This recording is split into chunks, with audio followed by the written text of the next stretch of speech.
Bismillahirrahmanirrahim. Assalamualaikum warahmatullahi wabarakatuh.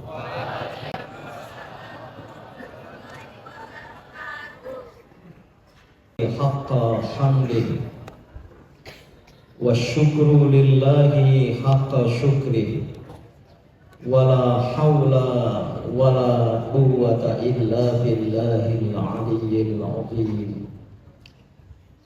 Yang saya hormati pimpinan atau pengurus perguruan Muhammadiyah Pamulang Setiabudi, perguruan Muhammadiyah Setiabudi Pamulang, Bapak Mukhrawi, Bapak Abdul Wahid, dan khususnya Kepala SMA Muhammadiyah 25 Setiabudi Pamulang, Ibu Yesmita, suami beliau Bapak Dr. Nizam Burhanuddin adalah sahabat baik saya. Beliau pernah menjadi Ketua Umum Dewan Pengurus Pimpinan Pusat IMM dan pejabat tinggi di Badan Pemeriksa Keuangan. Sekarang sudah pensiun, purna tugas dan pindah ke jadi Dewan Pengawas BPK, Badan Pemeriksa Keuangan, sebuah lembaga negara yang penting yang mengawasi dan termasuk juga mengadili, mengajukan ke pengadilan jika ada pelanggaran, ada korupsi oleh eksekutif. Pertama, saya bersyukur kehadirat Allah Subhanahu wa Ta'ala dan berbahagia dapat hadir bertatapan wajah, bermuwajahah dengan anak-anakku, siswa-siswi SMA Muhammadiyah 25 di Pamulang ini, yang saya kenal, saya ketahui merupakan salah satu dari SMA Muhammadiyah yang terkemuka, yang berprestasi. Oleh karena itu patut disyukuri kehadiran Allah Subhanahu wa Ta'ala. Nah, waktu sangat singkat sampai jam 9 sebelum masuk kelas. Ayahanda usahakan berbicara secara ringkas, namun ingin mengawali dengan rasa syukur dan terima kasih. Ayahanda lihat dari tempat ini banyak yang memakai syal Palestina. Mungkin karena mengetahui saya akan datang dengan syal Palestina seperti ini, termasuk para pimpinan, para guru, dan juga ada dari anak-anakku termasuk yang membawa bendera Palestina. Angkat tinggi-tinggi. Bukan syal, bendera. Memang ayahanda terlibat dalam perjuangan pembelaan Palestina. Kemarin memimpin konferensi pers untuk aksi akbar bela Palestina hari Ahad 18 Agustus 2024 di sekitar Monas, dalam rangka memperingati Hari Konstitusi. DPR RI dan pemerintah Indonesia sudah menetapkan tanggal 18 Agustus adalah Hari Konstitusi. Karena pada tanggal 18 Agustus tahun 1945, sehari setelah kemerdekaan diproklamasikan, PPKI, Panitia Persiapan Kemerdekaan Indonesia, yang terdiri dari para tokoh bangsa dari berbagai golongan dan banyak tokoh Muhammadiyah di dalamnya, antara lain Ketua Muhammadiyah waktu itu Ki Bagus Hadi Kusumo. Kemudian ada Profesor Dr. Abdul Qahar Muzakir, satu-satunya profesor dalam bidang keislaman waktu itu, alumni Al-Azhar, ikut masuk. Dan juga ada seorang tokoh Muhammadiyah lain, anak-anakku perlu tahu, yaitu Kasman Singo Dimejo. Oh, dari sudut namanya saja sebabnya. Kasman Singo Dimejo. Wah, singa di atas meja. Karena kalau sudah berbicara, beliau adalah kemudian menjadi ketua KNIP, Komite Nasional Indonesia Pusat, yang menjadi cikal bakal MPRI. Karena waktu itu belum ada MPRI, ada KNIP, ketuanya dari Muhammadiyah. Dan banyak termasuk tokoh-tokoh perempuan Muhammadiyah. Semua tokoh bangsa dari berbagai golongan pada tanggal 18 Agustus 1945 menyepakati apa yang disebut dengan Undang-Undang Dasar 1945. Maka DPR RI tentu dengan pemerintah, walaupun agak terlambat, baru pada tahun 2019, sekian tahun setelah proklamasi, menetapkan 18 Agustus 1945 adalah Hari Konstitusi. Nah, insya Allah Aliansi Rakyat Indonesia Bela Palestina (ARI-BP) yang ayahanda adalah ketua komite pengarah, ada komite pelaksana, akan mengadakan aksi besar, aksi akbar di sekitar Monas Patung Kuda sana. Anak-anak SMA boleh ikut. Nah, tidak ada larangan gitu. Sengaja. Jadi terima kasih atas solidaritasnya. Karena memang di Palestina sana masih terjadi penjajahan oleh Zionis Israel, bahkan menggempur Gaza luluh lantak, banyak kaum perempuan dan anak-anak menjadi korban. Berapa hari lalu ketika jamaah sekitar 100 orang di sebuah masjid dibombardir oleh tentara Israel, banyak anak-anak yang mati syahid. Nah, mengapa kita peringati 18 Agustus? Karena di dalam pembukaan Undang-Undang Dasar 1945 ada disebutkan tujuan kita bernegara, yaitu mewujudkan perdamaian abadi, dan ada klausul menghapus segala bentuk penjajahan dari muka bumi. Israel masih menjadi penjajah. Maka kita besok tanggal 18, 2 hari lagi, melakukan aksi besar. Jam 6 pagi setelah sholat subuh di sekitar Monas, silakan datang bawa syal, bawa bendera Palestina. Sekaligus ayahanda umumkan jam 10 pagi ayahanda sebagai ketua pengarah lagi dari 3 Aliansi Rakyat Indonesia. Pertama, gerakan kembali ke Undang-Undang Dasar 1945 yang asli, yang disahkan 18 Agustus.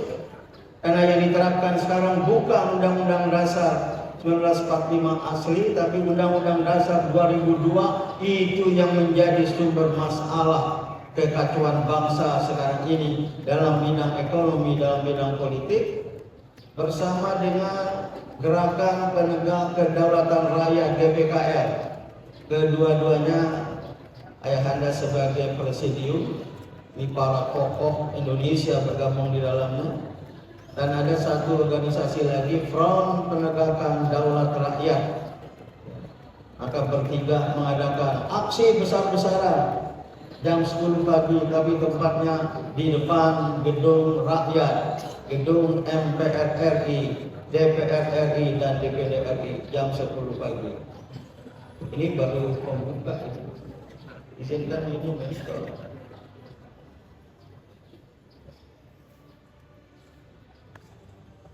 Saya agak mohon maaf berbicara sambil duduk.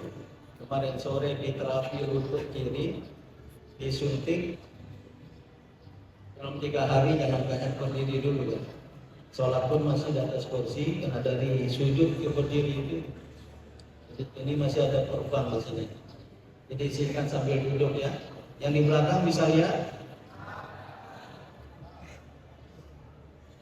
Suasana seperti ini sering ayahanda hadapi karena ayahanda mendirikan sebuah pesantren modern internasional Dea Malela. Dea Malela itu gelar kakek ayahanda 7 di atas yang hijrah dari Goa Makassar ke Sumbawa 1746. 6 tahun kemudian ditangkap Belanda, dibuang ke Afrika Selatan, dan di sana jadi pejuang dan jadi ulama. Maka ayahanda pakai nama beliau. Pesantren modern internasional Dea Malela, bisa dicari di YouTube. Di dalamnya ada, langsung buka ya. Luar biasa nih ya, anak SMA Muhammadiyah 25 Pemulang. Ya. Di dalamnya ada SMP dan SMA. Ya belum terlalu besar, belum terlalu banyak. Ibu Sesmita. Sekitar 300 lebih sedikit SMP dan SMA harus tinggal di pesantren, putra putri terpisah, dan setiap selesai sholat subuh di masjid, di sana wajib sholat berjamaah 5 kali sehari semalam. Jadi semua santri siswa harus sholat di masjid. Ke subuh setengah jam sebelum adzan sudah hadir di masjid, dan selesai sholat subuh khususnya ada tradisi tadarus membaca surat-surat pendek seperti Ar-Rahman tadi itu, Ar-Rahman, Al-Waqi'ah, Al-Kahfi, dan beberapa surat pendek. Baru kemudian mereka ke asrama masing-masing, ada kegiatan one day one verse, 1 ayat 1 hari. Jadi sekitar setahun 250 ayat harus hafal. Jadi saya sudah terbiasa menghadapi anak-anak seperti ini. Cuma anak-anakku, ini anak saya juga. Saya haruskan anak-anak di sana dalam majelis, baik di masjid maupun di auditorium, duduk, tegakkan muka, tegak, jangan bongkok. Itu kalau nanti waktu dewasa jadi bongkok seperti ayahanda. Itu masuk bongkok, baru sekarang belajar tegak. Dan beri perhatian kepada yang berbicara. Itu menjadi standar. Nah, saya bisikan sama kepala SMA tadi. Siswa kelas 12 SMA di sini pada kelas 10, 11, 12. Kelas 12 SMA Dea Malela ada kegiatan wajib setiap tahun, yaitu EduTrip. Kependekan dari Education Trip. Ayahanda tidak mau pakai study tour, karena kalau study tour lebih banyak turnya daripada studinya. Education trip tetap dalam bahasa Arab ar-rihlah al-ilmiyah, dan harus ke luar negeri. Sudah 2 tahun lalu ke Thailand, Malaysia, Jakarta. Tahun lalu ke Kairo, kemudian Mekah, Jeddah, sekaligus umroh, baru Jakarta. Tahun ini seharusnya ke Jordan, Libanon, Saudi Arabia, baru Jakarta, tapi karena suasana masih ada eskalasi perang, tetap kembali ke Kairo selama 12 hari, ke Saudi Arabia, Makkah dan Madinah 4 hari, Jakarta dan Bandung. Mereka harus wajib dan tentu bayar sendiri. Maka sudah kelas 10 mulai nabung. Mohon maaf, latar belakang wali santri tidak seperti anak-anakku. Anda tahu, wali siswa SMA Muhammadiyah Dharma ini, di sana memang santrinya dari seluruh Indonesia, Papua sampai Aceh, dan juga ada dari mancanegara, Timur Leste, Kamboja, Thailand, Vietnam, Filipina, Rusia. Dan tahun ini mulai datang dari Pakistan, dari Taiwan, dan dari Filipina 28 orang. Jadi memang sekolah internasional, sama dengan harus ke Edu Trip ini bulan Oktober. Ayahanda bisikan ibunda kepala sekolah, apakah mungkin SMA Muhammadiyah 25 Pamulang Setiabudi Pamulang ini mau menerima kunjungan mereka? Enggak banyak. Siswa SMA kelas 12 hanya 32 orang. Ada pembimbing. Biasanya kalau di Jakarta berkunjung ke Kanisius di samping PP Muhammadiyah dan berdiskusi dalam bahasa Inggris dengan siswa kelas 12 Kanisius. Temanya terserah tuan rumah dan menjadi pembicara anak-anak semua. Para guru tidak ikut serta, duduk di belakang. Dan kalau bahasa Arab berkunjung ke pesantren Darun Najah untuk berdiskusi dalam bahasa Arab. Temanya terserah Sohibul Bait. Dan pernah tahun berapa ke Madrasah Alia Insan Cendikia. Jadi tahun ini dengan persetujuan kepala sekolah sekitar akhir Oktober 17, 18, 19, 20 mereka Oktober berada di Jakarta, bertemu dengan siswa kelas 12 di sini. Ya. Berdiskusi, ya terserah, mungkin dalam bahasa Inggris. Silakan temanya apa isu aktual, climate change and global warming. Ada 2-3 pembicara, moderator dari sini dan dari SMA di Amalela. Sekedar kunjungan 1 hari lah 2 jam gitu. Kalau 2 hari nggak ada tempat tinggal di sini. Mereka tinggal di sebuah hotel mungkin di Jakarta Pusat sana. Mungkin 1,5 jam dari sana ke sini. Ya, mana anak-anakku kelas 12, putra angkat tangan, putri angkat tangan? Berapa sebenarnya? Kelas 12 di belakang. Untuk bertemu dengan saudara-saudara kalian. Kalau mau ada kunjungan balasan, silakan ibu kepala sekolah kelas 12 atau SMA, mungkin kalau banyak kalau 16, yang nginap minimal 2-3 malam. Insya Allah ada tempat tinggal, suasana pegunungan di pelosok ya, pedesaan. Nah, itu ayahanda setiap bulan ke sana karena ayahanda sebagai pendiri dan sebagai pengasuh. Tapi ibu kepala sekolah dan ibu-ibu guru SMA di Amalela, medium of instruction-nya tidak ada lagi bahasa Indonesia. Kelas 10 berbahasa Arab atau berbahasa Inggris, 11, 12 demikian. Mata pelajarannya sama tapi berbeda.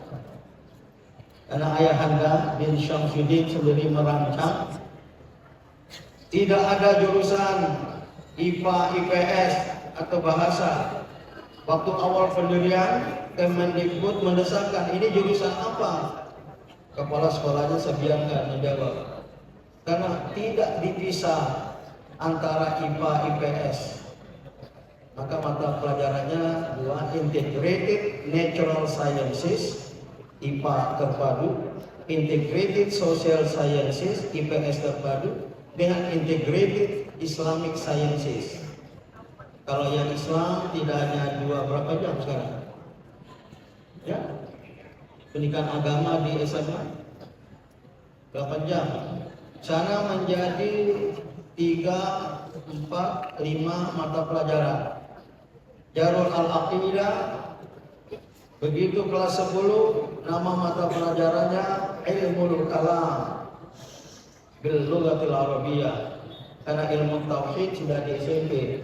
Ilmul Kalam baru kelas 12 dalam bahasa Inggris menjadi history and comparative theology. Yang jalur ibadah al-fiqh wa usul kelas 12 menjadi muqaranatul madzhab.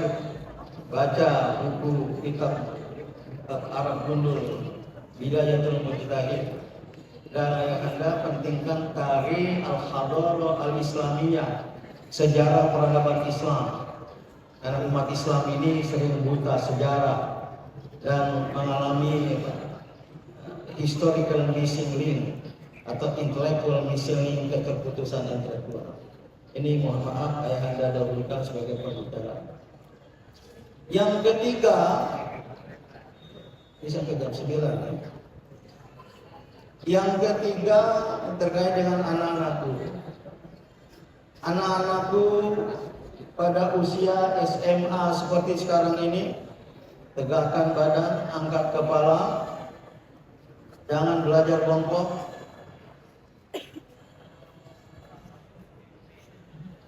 Beri perhatian kepada siapa yang berbicara. Setelah ini ada waktu untuk tanya jawab sebentar. Sudah harus merancang mau menjadi apa di masa depan. Ya, sekali lagi, seyogianya anak-anakku termasuk umat Islam secara keseluruhan harus merancang masa depan. Mau jadi apa? Itu perintah Al-Quran di surah Al-Hasyr. Wal tanzur nafsun ma qaddamat lighad. Belum pernah baca ayat itu? Ikuti ayat Anda. Wal tanzur. Angkat suara semua.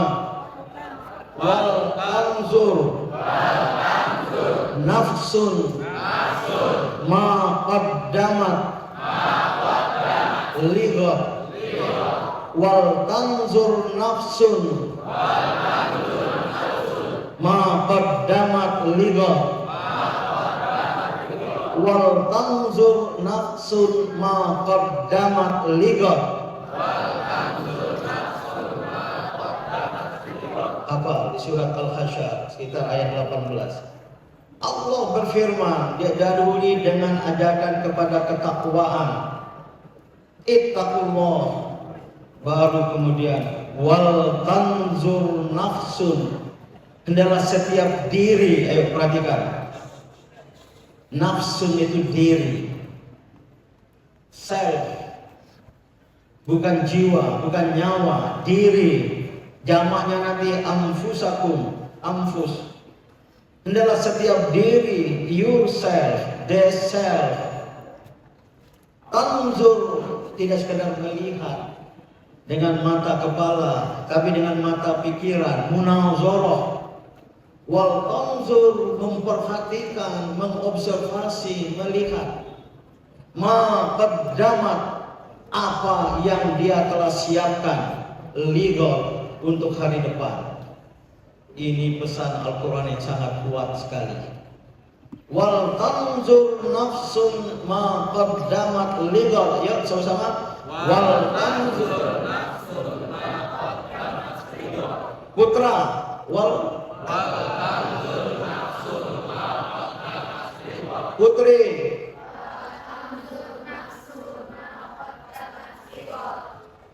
wal tanzur nafsun ma qaddamat lighad. Sama-sama. Wal tanzur nafsun ma qaddamat lighad. Banyak yang enggak sarapan ya. Siapa belum sarapan? Di sekolah enggak disiapkan sarapan. Presiden terpilih hanya menjadikan makan siang gratis.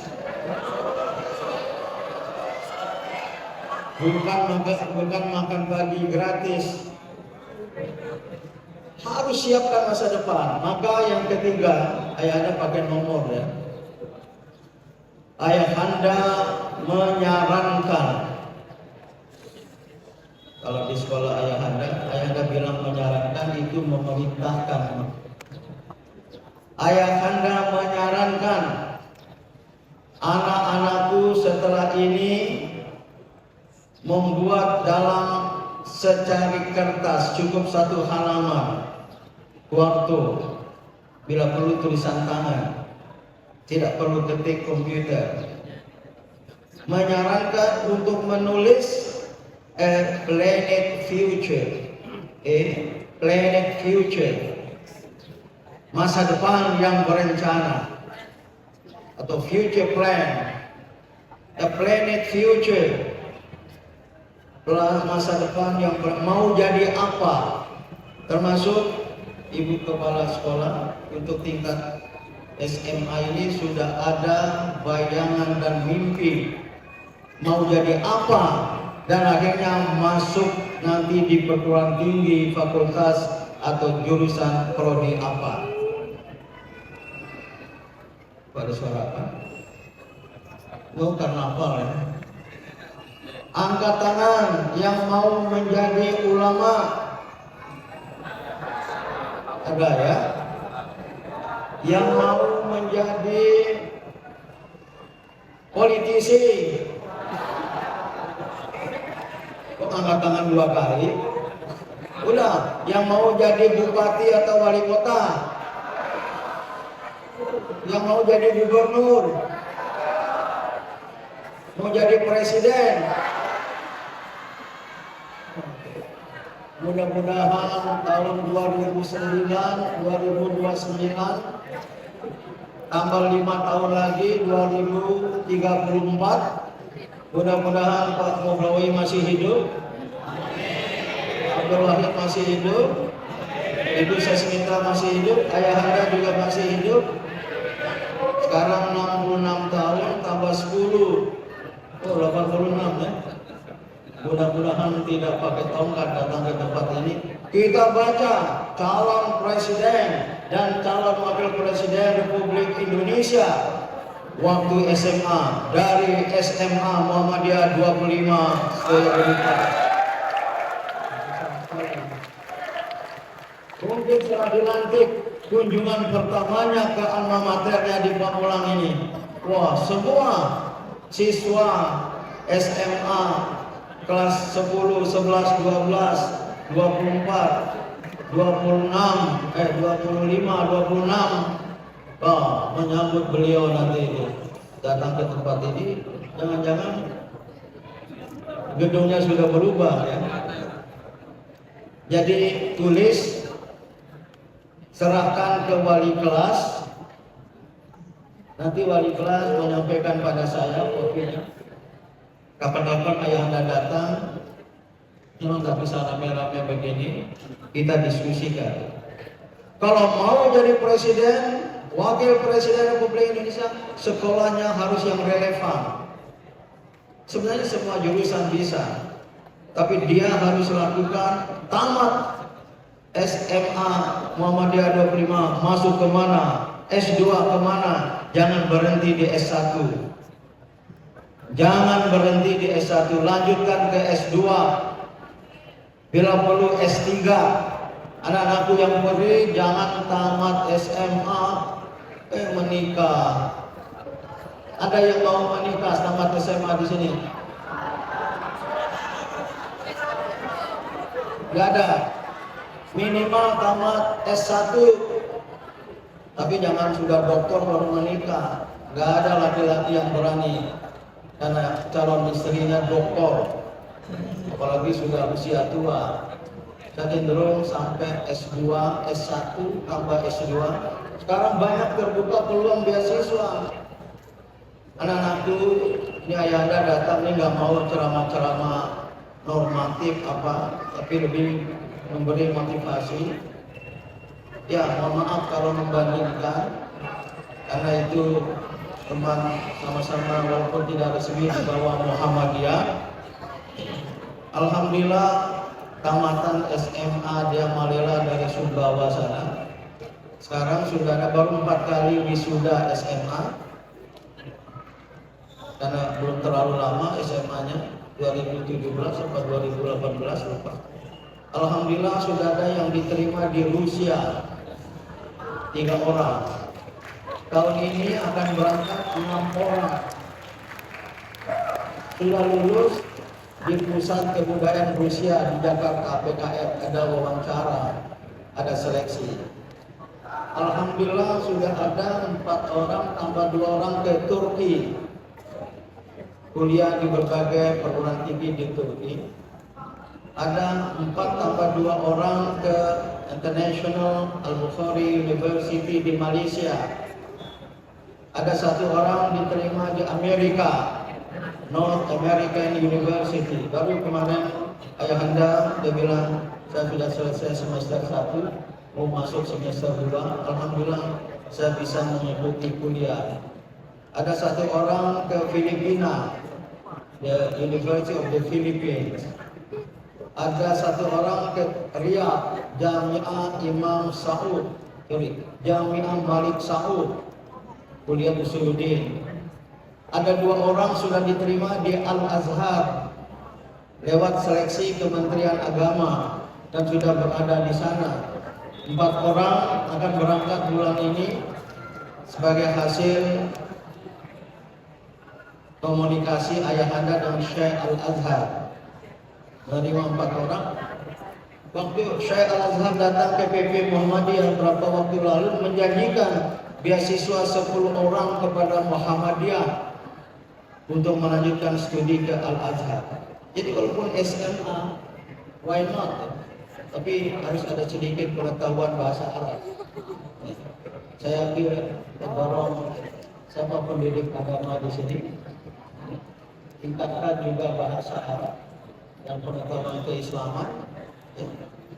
Atau sekarang ada peluang ke Libya, kuliah dakwah al-Islamiyah yang dikelola sini adalah oleh Ustadz Adi Hidayat, Tamatan Pesantren Muhammadiyah dan Tamatan Libya. Ada kelas tahfidz bagus, ngaji seperti tadi, jangan hanya hari Jumat. Nah, yang terakhir, yang kelima, anak-anakku, Anda semua di masa depan harus bercita-cita menjadi kader Muhammadiyah. Karena pernah belajar di SMA Muhammadiyah, mungkin ada sejak SMP atau SD Muhammadiyah.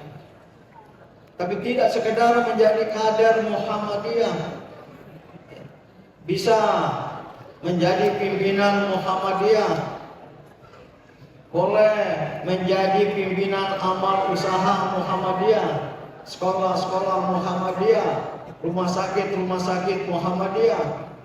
Karena Muhammadiyah gerakan aksi banyak sekali lembaga-lembaganya. Dan juga sekaligus menjadi kader umat Islam dan kader bangsa Indonesia. Umat Islam masa depan memerlukan kader-kader baru, ulama dan zu'ama pemimpin ormas Islam. Ayahanda tidak disebut tadi, selain menjadi ketua umum pimpinan pusat Muhammadiyah tahun 2014 1,5 tahun sampai 2015 pertengahan, diangkat menjadi ketua umum Majelis Ulama Indonesia. Walaupun wakil ketuanya itu sudah tua-tua, ayahanda di pimpinan pusat Muhammadiyah ketua umum usia masih relatif muda. Wakil ketua, para wakil ketua banyak yang lebih tua dari ayahanda. Nggak masalah. Di MUI lebih-lebih lagi, ketua umum, wakil ketua umumnya sekarang jadi wakil presiden, Kiai Ma'ruf Amin. Wakil ketua yang lain ada yang tua-tua dari ayah. Tidak ada masalah. Usia muda memimpin yang tua, ya tidak terlalu jarak. Tapi untuk bisa seperti itu, ini poin terakhir dari ayahanda. Ada waktu untuk tanya jawab. beberapa menit. Ya. Bagaimana agar bisa menjadi kader tokoh umat, tokoh bangsa, bahkan tokoh dunia, tokoh umat Islam sedunia? Bisa, harus bisa. Ayahanda SD, SMP-nya di kampung, sekolahnya reot, sekolah NU, Madrasah Ibtidaiyah NU, Madrasah Tsanawiyah NU. Walaupun ayahanda waktu kuliah di UIN, IAIN dulu namanya, masuk IMM, ini banyak kenal semua, Ikatan Mahasiswa Muhammadiyah. Jadi pimpinan Muhammadiyah, maka ayahanda sering berseloroh, waktu kecil di NU, waktu dewasa di Muhammadiyah, insya Allah kalau meninggal masuk surga. Jadi bapak ayahanda itu tokoh NU di Sunda. Tapi mempersatukan umat Islam. Maka alhamdulillah di MUI banyak tokoh-tokoh NU yang kita bergaul. Jadi kader umat, kader bangsa. Kalau kader bangsa, ayahanda pernah jadi wakil ketua fraksi di MPR saja.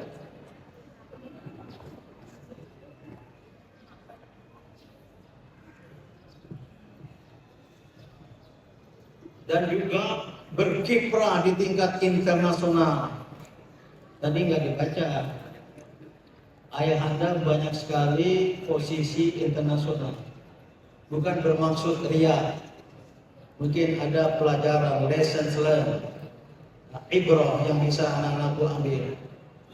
Ayahanda sampai tahun 2020 menjadi Presiden Moderator of Asian Conference for Religion and Peace, berpusat di Tokyo, menghimpun seluruh tokoh berbagai agama di Asia selama 10 tahun, baru berakhir 2020.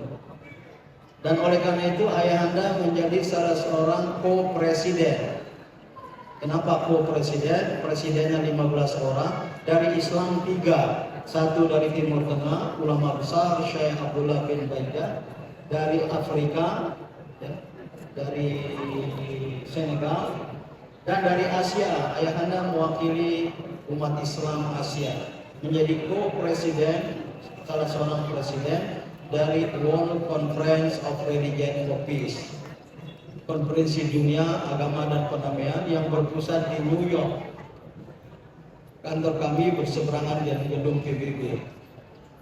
Ayahanda sampai sekarang menjadi anggota dari Group for Strategic Vision, grup kelompok visi strategis between Russian Federation and the Muslim world, antara Rusia dan dunia Islam.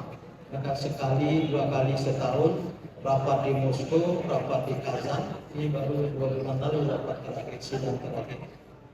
Ayahanda dari Jakarta memimpin Center for Dialogue and Cooperation Among Civilization, sekaligus menjadi chairman dari Global Peace Forum, Forum Perdamaian Dunia, yang sekali 2 tahun, seharusnya November tahun ini, yang ke-9 kali mengadakan namanya World Peace Forum, Forum Perdamaian Dunia.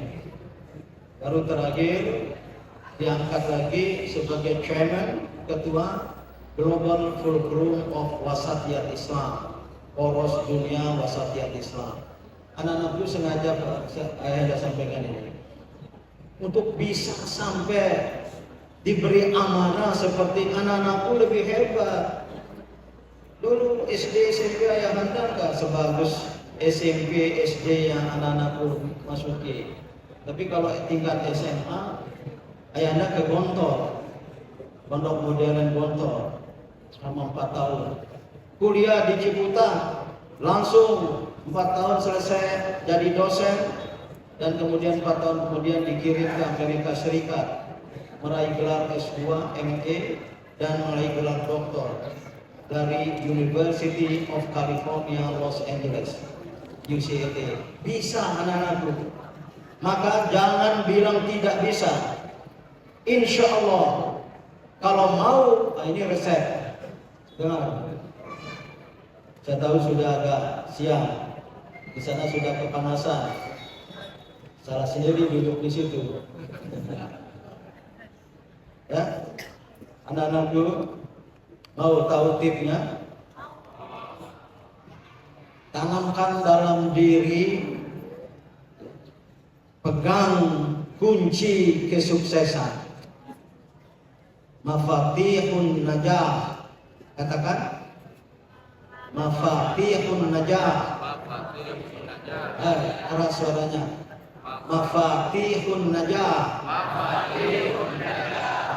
Itu jamak dari miftah, kunci. Mafatih, kunci-kunci. Mafatihun najah. Atau ususun najah. Jamak dari asas, dasar-dasar untuk sukses. Pertama, ini ayah anda akan tanyakan setelah ini. Bukan bertanya, saya akan bertanya. Saya tunjuk sendiri orangnya nanti. Kunci pertama harus punya al-i'tiqad. Katakan al-i'tiqad. Once again, al-i'tiqad atau al-i'tiqad, i'tiqad. Niat yang kuat. Al-i'tiqad, tekad dalam bahasa Indonesia berasal dari bahasa Arab. Al-i'tiqad itu artinya keyakinan. Keinginan kuat berujung pada keyakinan akan berhasil. Itu al-i'tiqad. Anak-anak Indonesia banyak yang lemah i'tiqadnya, yang rendah keinginan untuk berhasil.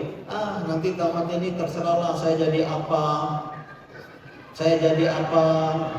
Menyerahkan diri pada nasib, menyerahkan diri pada sejarah. Padahal Islam rubah ayat tadi, wal tanzur nafsum ma qaddamat ligat.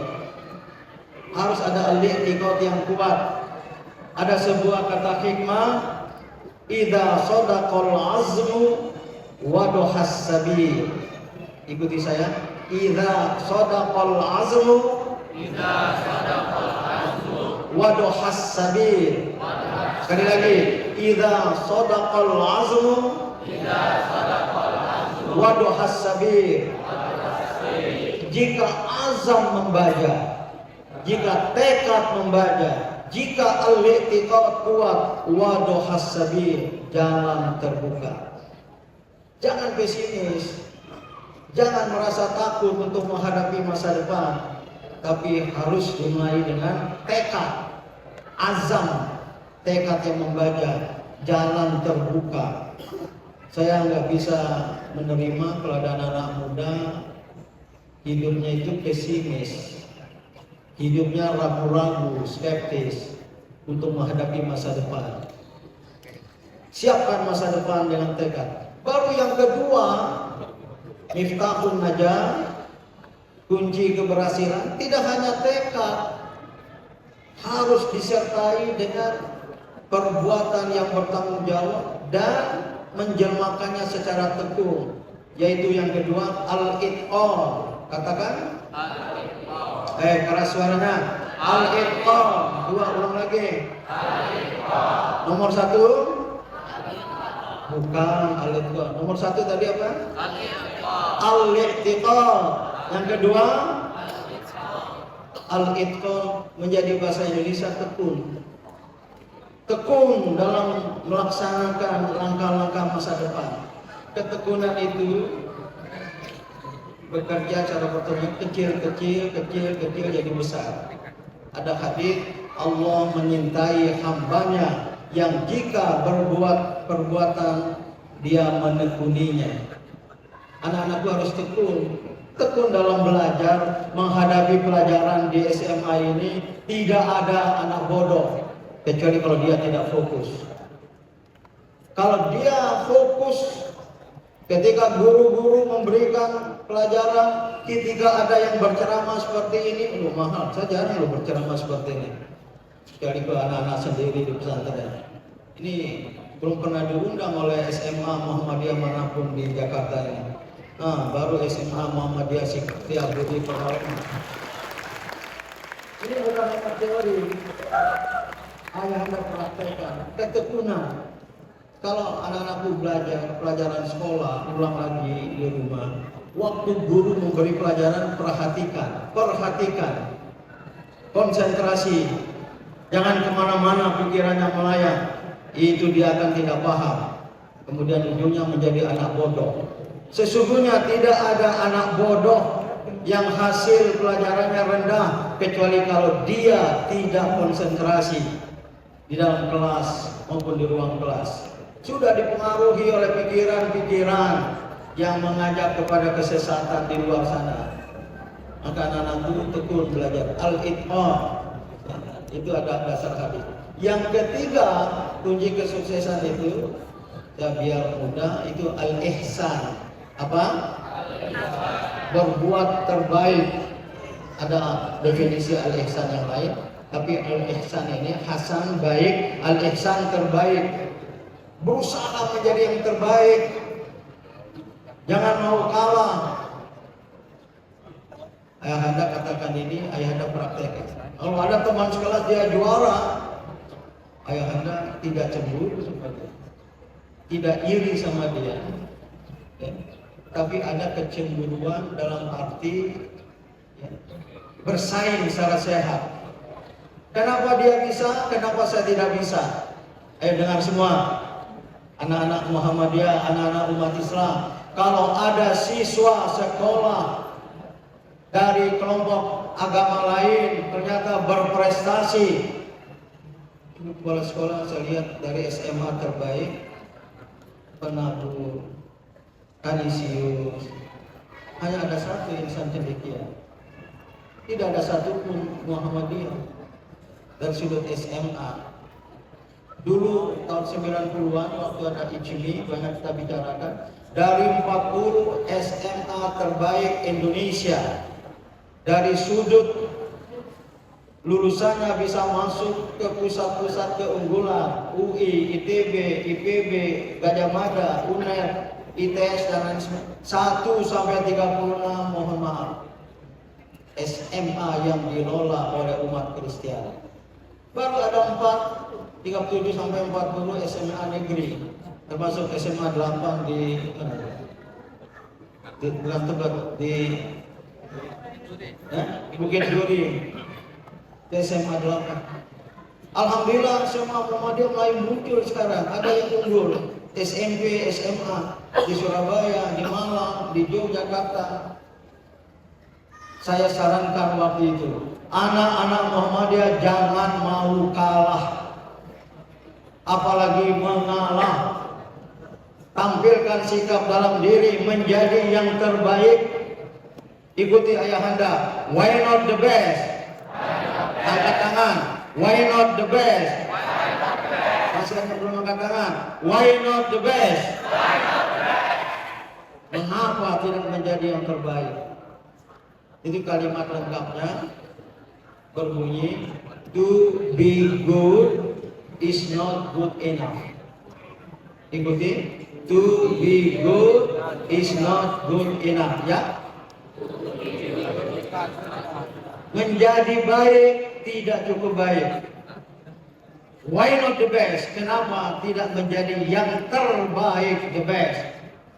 Be the best. Jadilah yang terbaik. Ikuti saya, kita teriakan ini. Ayo, jangan yang ngantuk. Nah, angkat kepala. Angkat kepala, jangan ada yang ngantuk. Yang di tengah, nomor 2. Putri juga. To be good is not good enough. Ya. Why not the best? Be the best. Tidak sekedar bisa mengucapkan, terapkan. Insya Allah 5 tahun lagi ayahanda bertemu, selesai S1, berprestasi dalam berbagai bidang dan mengungkapkan SMA-nya di SMA Muhammadiyah 25 Setiabudi Pamulang. Amin ya. Coba berdiri yang mau bertanya. Ini 835.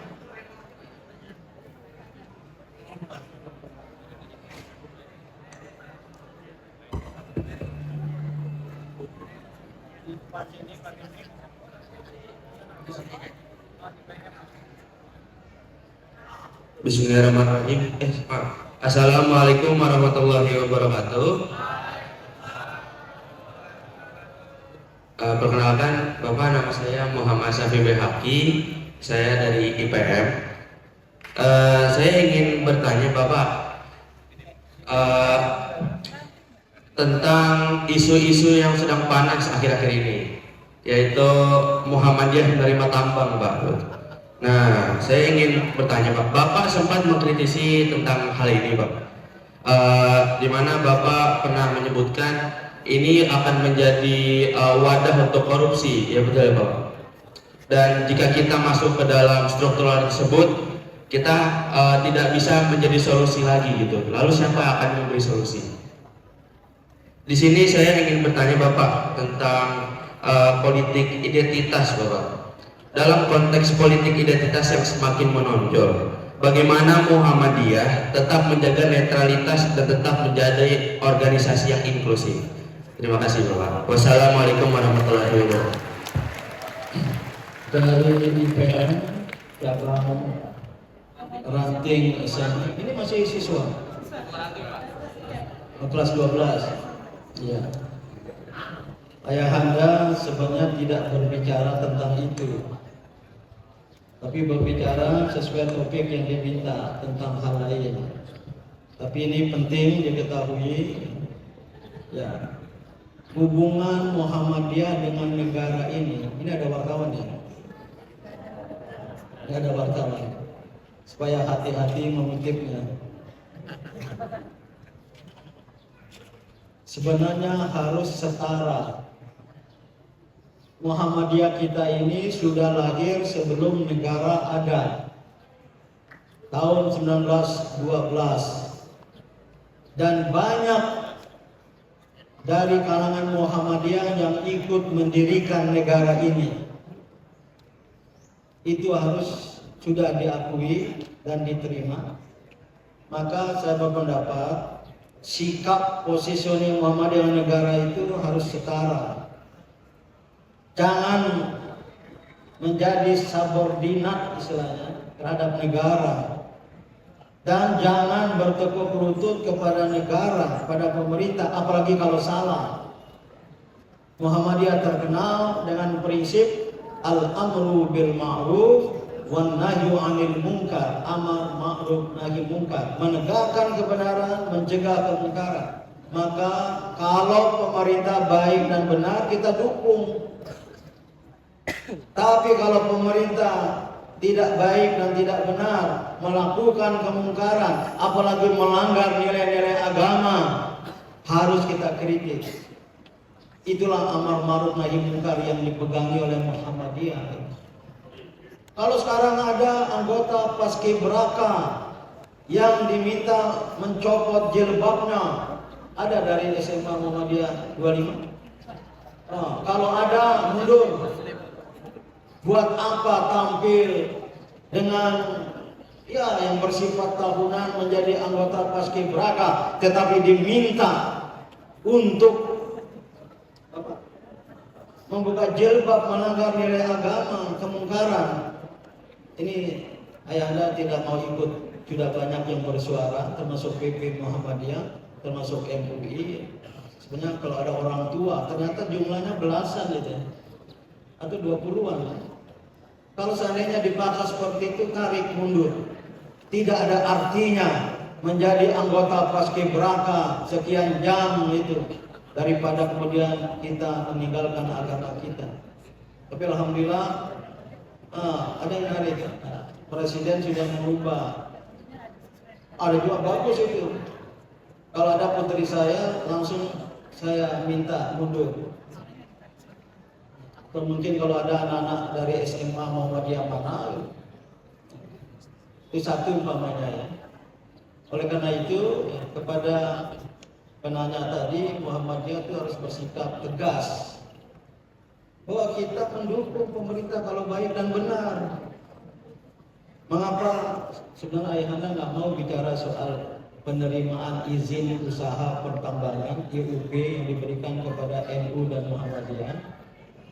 Karena etika kita di Muhammadiyah, kalau sudah diputuskan oleh organisasi, katanya lewat konsolidasi nasional mengundang PWM, pimpinan wilayah Muhammadiyah se-Indonesia memutuskan menerima, ya udahlah, baik buruk terserah.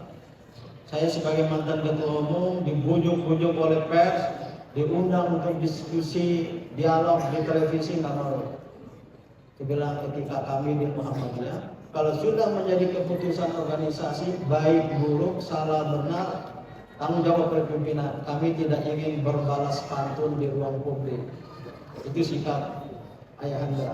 Kalau ayahanda berbicara, nanti ada wilayah daerah Muhammadiyah yang mendukung, pecah Muhammadiyah kita ini.